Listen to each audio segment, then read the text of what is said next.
Assalamualaikum warahmatullahi wabarakatuh. Pada kesempatan kali ini kita akan membahas secara singkat kisah kepolosan Syekh Jangkung, seorang wali yang pernah jadi murid Sunan Kudus dan Sunan Kalijaga.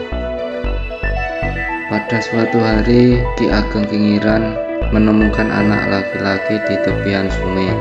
Anak laki-laki itu diberinya nama Saridin. Kehadiran anak laki-laki ini tentunya menjadi kegembiraan bagi Ki Ageng Kingiran yang sejak lama mendambakan seorang anak laki-laki.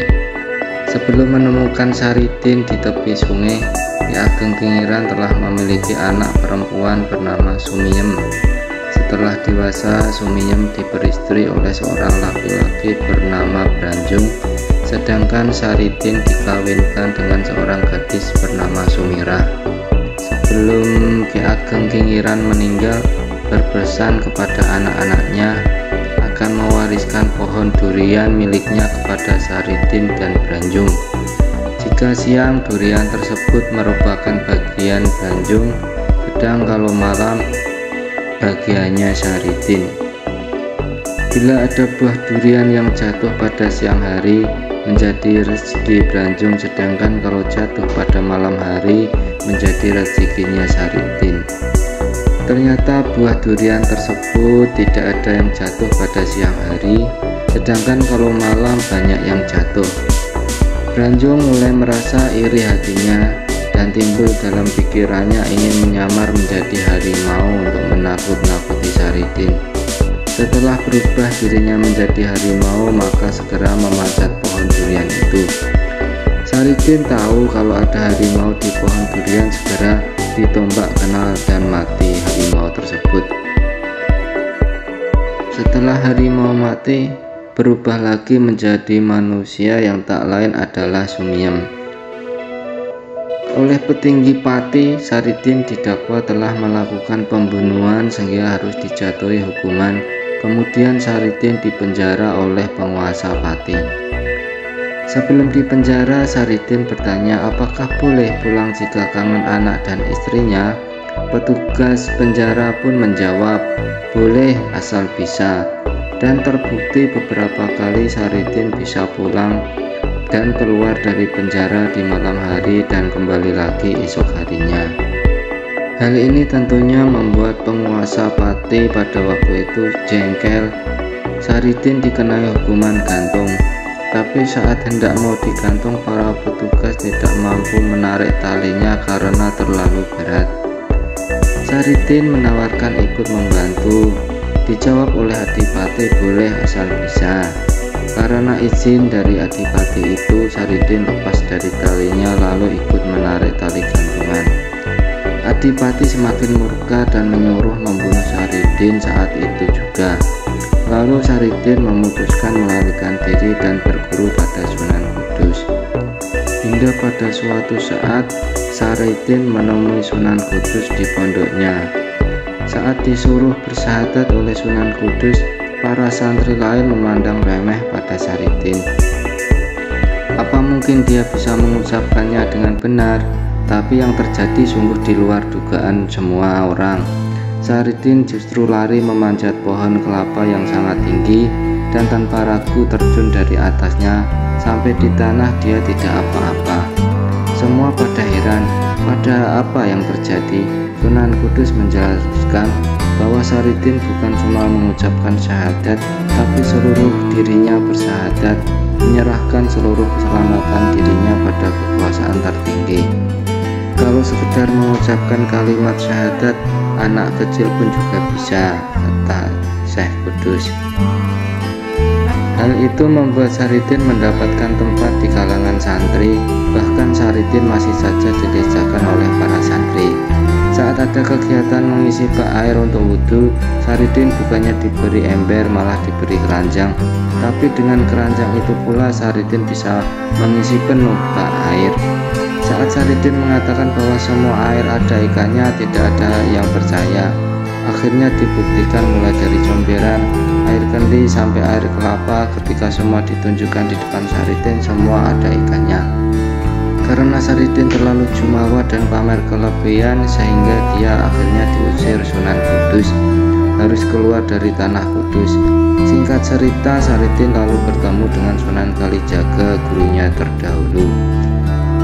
Kemudian Saridin diperintahkan untuk bertapa di lautan dengan hanya dibekali 2 buah kelapa sebagai pelampung. Tidak boleh makan kalau tidak ada makanan yang datang, dan tidak boleh minum kalau tidak ada air yang turun. Setelah berhari-hari bertapa di laut dan hanya terbawa ombak, akhirnya dia terdampar di salah satu kerajaan di Pulau Sumatera yang belum masuk dalam kekuasaan Kerajaan Mataram. Raja tersebut menganggap remeh Sultan Agung. Saridin menyela omongan raja tersebut. Dia merasa terpanggil jiwanya sebagai seorang yang sama-sama dari tanah Jawa. Dia mengaku sebagai hamba Mataram yang mau menguji kesaktian dengan sang raja.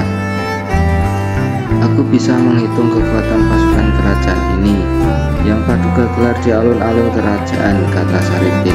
Ribuan pasukan itu telah siap siaga untuk melawan Sultan Agung Mataram.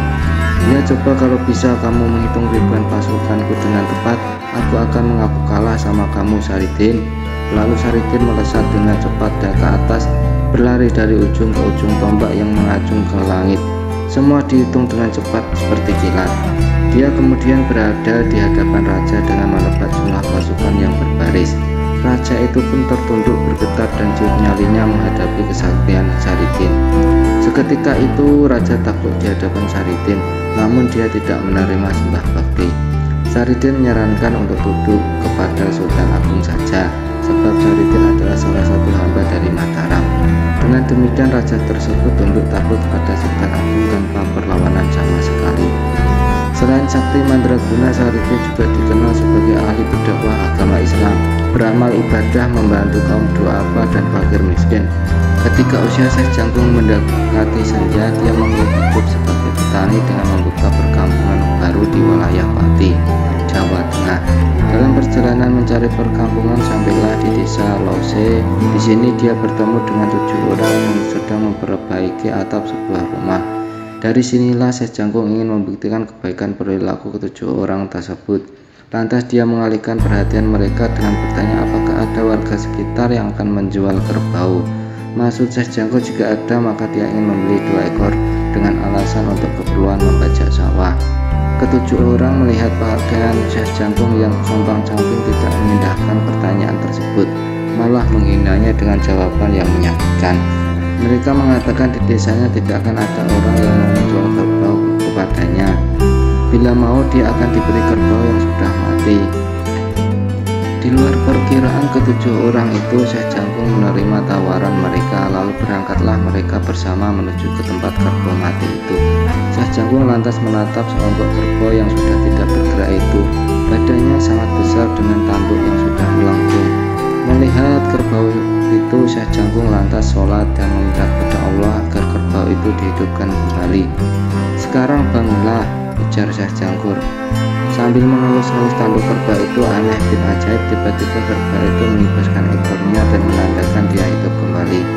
Tahu keajaiban seperti itu, serta-merta ke-7 orang yang semula meremehkan diri Syekh Jangkung langsung bersujud untuk menyampaikan permintaan maafnya. Sejak itulah Syekh Jangkung membuka perkampungan di tempat ke-7 orang tersebut yang lantas dikenal dengan nama Desa Lantuh, Kecamatan Kayen, Kabupaten Pati. Sebelum meninggal dunia, Syekh Jangkung berpesan agar kelak kerbau itu disembelih dan dibagikan kepada seluruh penduduk. Demikianlah kisah Saridin atau Syekh Jangkung. Semoga menghibur dan bermanfaat. Wassalamualaikum warahmatullahi wabarakatuh.